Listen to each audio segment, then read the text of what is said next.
బాహుబలి కానీ కొట్టాలంటే చాలా కష్టం అండి. చాలా కష్టం. మనం ఊహించేసుకొని వచ్చాం కదా, అది మన తప్పది. మనం ఊహించుకొని రావద్దు. RRR తర్వాత ఎన్టీఆర్ సినిమా వస్తుంది, బాగుంటుందా ఒక సెంటిమెంట్ ఉంది. ఎవరు రాజమౌళి తర్వాత ప్రతి హీరో ఫ్లాప్లు కొడతాడని. ఇటువంటి ఫ్లాప్లు మూడు సార్లు హ్యాట్రిక్లు కూడా కొట్టిడు. ఇక రాజమౌళి తర్వాత ఎన్టీఆర్ ఏ సినిమా వచ్చినా కానీ ఇంకా ఫ్లాప్ అవ్వదు, ఫ్యూచర్లో కూడా ఫ్లాప్ అవ్వదు, ఖచ్చితంగా ఇట్టు కొట్టుకుంటూ పోతాడు. RRRకి బాహుబలి రేంజ్కి అయితే వెళ్తాడని నమ్మకం లేదు. RRR బాహుబలి రేంజ్ పోవాలంటే మళ్ళీ రాజమౌళి మాత్రమే తీయాలి.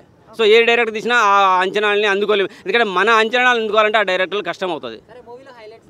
మూవీలో హైలైట్స్ షార్క్ సీన్స్ బాగున్నాయి, దేవర క్యారెక్టర్ సూపర్ అనిపించేస్తుంది. నెక్స్ట్ బీజిఎం బాగుంది. జాహ్నవితో ఒక చుట్టమల్లె సాంగ్ ఉంది, అదొకటి బాగుంది. నాకు ఇబ్బంది అనిపించింది ఏంటంటే ఒక సాంగ్ లేదు, దావుది అనే సాంగ్, అది చాలా ఊపుతో వచ్చాము, అది కనపడలేదు, అదొకటే మైనస్. బీజిఎం అయితే కిర్రాక్ అనిపించింది, చాలా బాగుంది.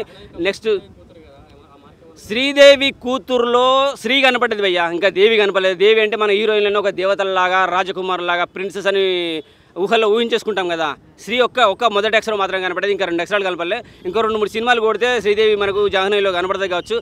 జాహ్నవిలో కూడా జానా కనపడ్డది. నవి అంటే కొత్త అనమాట, కొత్తదనం కనపడలేదు అనమాట. జానాలో కొత్తదనం కనపడలేదు. ఇంకా రొమాంటిక్ సాంగ్లు ఉంటే బాగుండేది. శ్రీదేవి గారికి ఇంకా కూతురు పాత్ర ఇంకెక్కువ ఉంటే బాగుండేదని ఫీలింగ్ కలిగింది. సో పార్ట్ 2లో ఏమైనా ఉండొచ్చు. ఎండింగ్కి వచ్చేసరికి ఇలా వర గురించి చూపించారు కాబట్టి దాంట్లో ఏమన్నా రొమాంటిక్ యాంగిల్స్ ఉండొచ్చు, మంచి సాంగ్స్ ఉండొచ్చు, మంచి డ్యూయట్స్ ఉండొచ్చు, మంచి కామెడీ ఉండొచ్చు. శ్రీదేవి కూతురులో కూడా కొన్ని డైలాగ్స్ మంచి కామెడీగా అనిపించేస్తాయి. చాలా అంటే చాలా బాగా అనిపించింది. శ్రీకాంత్ గారి పాత్ర కొంచెమైనా కానీ కొంచెం కంటదడి పెట్టిస్తుంది ఒక దగ్గర. ప్రకాష్ రాజ్ గారి పాత్ర మనకు నేరేటివ్ చేస్తాను, స్టోరీ నేరేటివ్ చేస్తుంటాడు ఆయన పాత్ర, చాలా బాగా అనిపించింది. అది మనకు అమితాబ్ బచ్చన్ గారి కొన్ని కనబడతాయి. ఇది మన సైరా నరసింహారెడ్డిలో అమితాబ్ గారి పాత్ర ఎలా ఉంటుందో ఇందులో ప్రకాష్ రాజ్ గారి పాత్ర లుక్ బాగుంది, ఆయన చాలా బాగా అనిపించింది. సైఫ్ అలీ గారు కానీ మంచిగా అసలు అట్లా అంటే బాడీ ఫిట్గా ఒక యంగ్ లుక్లో చూపించిన విధానం, ఆయన చూపించిన విధానం హిందీ సినిమాల కంటే కూడా తెలుగులో బాగా చూపించారేమో అనే ఫీలింగ్ కలిగింది. నిజంగా ఆయన క్యారెక్టర్ ఫ్యూచర్ 2వ పార్ట్లో కూడా ఉంటుందని నేను అనుకుంటున్నాను. మైండ్ బ్లోయింగ్ ఉండాలి. ఇంకా కొంచెం అవసరం అయితే సొక్క కూడా బిక్కాలి, 6 ప్యాక్ చూపించాలి సైఫ్ అలీ గారు. అది ఎందుకు పెట్టారో తెలియట్లేదు. సో వై కిల్డ్ బాహుబలి అని చెప్పేసి కట్టప్ప చంపాడా లేదా ఇంకెవరు చంపారని మనకు సినిమా సెకండ్ పార్ట్ వచ్చేంత వరకు రివీల్ చేయకుండా ఎలా దాచిపెట్టారో దీంట్లో కూడా అలాగే దాచిపెట్టారు.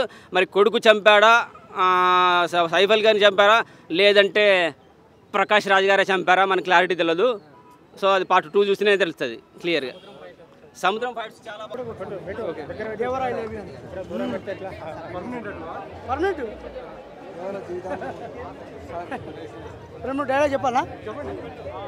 డైలాగ్ చెప్పన్నా దేవరా డైలాగ్ చెప్పన్నా. నేను అతని మీద రాసుకున్న ఈ మూవీ మీద రాసుకునే చెప్తా. దేవర దెబ్బ ఇండస్ట్రీ బొబ్బ. ప్లస్ ఇంకోటి ఏంటంటే కొలిస్తే పలుకుతాడు దేవుడు, పిలిస్తే పలుకుతాడు ఈ దేవర. నా ఇంటి పేరు దేవర, నా పేరు అశోక్. ఇంటి పేరు మీద సినిమా తీసిండు ఎన్టీఆర్ అన్న, నా పేరు మీద అశోక్ అనే పేరు మీద కూడా తీసిండు. అశోక్ అనే సినిమా ఫ్లాప్ అయినా కానీ ఈ దేవర మాత్రం ఇండస్ట్రీ ఇట్టు కొడుతుండు. Excellent fight scenes, excellent acting, excellent villain character, excellent background music, excellent సముద్ర బ్యాక్డ్రాప్ అనేది ఇంకా ఒక నెక్స్ట్ లెవెల్ తీసుకెళ్తుంది. దేవర అనే క్యారెక్టర్ మాత్రం బలంగా మాత్రం తీర్చిదిద్దిండు. సినిమాలోనా ఫైట్ సీన్స్ బాగా నచ్చింది, ఎన్టీఆర్ యాక్టింగ్ బాగా నచ్చింది. సీక్వెన్స్ ఎలా అనిపించింది అబ్బా చెప్పడం మర్చిపోయాను. అండర్ వాటర్ సీక్వెన్స్ అన్న, అది చూస్తే మైండ్ బ్లో. కింద మొత్తం శవాలు, అస్థి పంజరాలు మొత్తం చుట్టేసి కట్టుకట్టి పెట్టుంటుంది ఫస్ట్ స్టార్టింగ్లో, అది హైలైట్. దాన్ని చూసి అజయ్ భయపడిపోయి కిందే ఉన్నదంటే దాని గురించి అసలు ఏంది అనేది దేవర క్యారెక్టర్ అనేది బయటపడుతుంది. అక్కడి నుంచి ఎన్టీఆర్ క్యారెక్టర్ అనేది చెప్పేస్తారు. ప్రకాష్ రాజు కీలకమైన పాత్ర పోయింది. నాకు నచ్చింది ఏంటంటే ఎన్టీఆర్ తర్వాత యాక్టింగ్, ప్రకాష్ రాజు యాక్టింగ్ బాగా నచ్చింది. ఎర్ర సముద్రం ఎలా అనిపించింది? ఎర్ర సముద్రంలోకి సముద్రంలో రక్తం కలిపితే అసలు రక్తానికి సముద్రానికి ఎరుపు ఎక్కదు, కానీ ఎరుపు ఎక్కటాడు చేసిండు ఎన్టీఆర్ ఈ పాత్రలో మాత్రం. ఇంకో 2-3 డైలాగ్ చెప్పాలనా? ఎప్పుడు జాన్వీ కపూర్ వద్దన్న సినిమా కథ గురించి. గ్లామర్ చెప్పిన ఆల్రెడీ. కొలిస్తే పలుకుతాడు దేవుడు, పిలిస్తే పలుకుతాడు ఈ దేవర. నిప్పుతో పెట్టుకుంటే కాలిపోతారు, నీటితో పెట్టుకుంటే మునిగిపోతారు, ఈ దేవరతో పెట్టుకుంటే చచ్చిపోతారు. Cinema highlight. సో అన్న దేవరా క్రేజ్, ఎంటర్టైన్మెంట్ అంత ఎట్లా ఉంది జోష్? దేవరా క్రేజ్ చాలా హైగా ఉందన్న. ఇప్పుడు సినిమాకి దేవరా క్రేజ్ ఎలా ఉందంటే, ఇప్పుడు సినిమాకి కొంతమందికి నచ్చని వాళ్ళకి కూడా ఇది హిట్ అయ్యి దేవర క్రేజ్ ఇదని ఎన్టీఆర్ రేపు చూపిస్తాడండి 10 days తర్వాత. ఇప్పుడు ఈరోజు చాలా మందికి ఇది ఫ్యాన్స్కి మాత్రం 100% ఇది బ్లాక్ బస్టర్ అండి. మిగతా వాళ్ళకి మాత్రం ఇది కొంతమందికి నచ్చదండి. వాళ్ళు నచ్చని వాళ్ళు ఒక 10 days తర్వాత ఎన్టీఆర్ ప్రాఫిట్ జోన్లో సినిమాకి తీసుకొచ్చి నా స్టామినా ఇదని 10 days తర్వాత చూపించి తీరుతాడండి వాళ్ళకి. నెంబర్ వన్ అంటే అందరిని బీట్ చేయాలి కదన్న. ఇప్పుడు మన బాహుబలి కానీ కల్కి కానీ ఈ రికార్డ్స్ అనేది ఎన్టీఆర్ టచ్ చేయటం కష్టం అన్న. లేదన్న ప్రీ సేల్స్ చేయటం వేరు, ఇక లాంగ్ రన్లో చేయటం వేరు కదా. ఈ లాంగ్ రన్లో మాత్రం కల్కి చేయాలని కోరుకుంటున్నా కానీ చేయదన్న. బాగుందన్న. ఎన్టీఆర్ చాలా ప్లస్ పాయింట్స్ ఉన్నాయి. ఎన్టీఆర్ యాక్షన్ కానీ లుక్ కానీ ఇంట్రడక్షన్ కానీ చాలా ప్లస్ ఉందన్న. ఒక లాస్ట్లో సాంగ్ తీసేసారు, మేము చాలా సాంగ్ కోసం ఎదురు చూసాం. ఒక కొరటాలు ఎప్పుడులాగా ఒక ఇండియాస్ బిగ్గెస్ట్ మాస్ డైరెక్టర్ అవుతాడు అనుకున్నామని, కానీ ఒక మాస్ డైరెక్టర్ కానీ ఉండిపోయాడు, బిగ్గెస్ట్ అయితే అవలేకపోయాడు.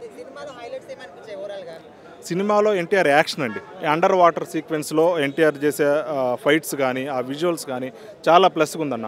ఇక ఇంటర్వెల్కి వచ్చేసరికి ఒక యాక్షన్ సీన్స్, ఫైట్ సీన్స్ మాత్రం ఒక మన క్రాక్ సినిమాలో భయంకరమైన విలన్స్ ఎలా పెడతారో ఆ బీచ్లో ఆ సీన్ మాత్రం, ఫైట్ సీన్ మాత్రం హైలైట్గా ఉందన్న.